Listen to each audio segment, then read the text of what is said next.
செந்தாமரை பூம்பாதச் சிலம்பணி சிங்க கணபதியே, சந்திரன் போலொளி பொருந்திய கணபதி சக்கர கணபதியே, சதுர்த்தியில் தோன்றிய சதுர்முக கணபதி ஷண்பக கணபதியே, சகலமும் அறிந்திடும் சத்திய கணபதி சகட கணபதியே.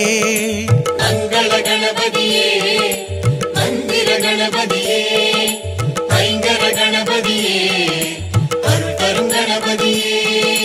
செந்தாமரை பூம்பாதச் சிலம்பணி சிங்க கணபதியே, சந்திரன் போலொளி பொருந்திய கணபதி சக்கர கணபதியே.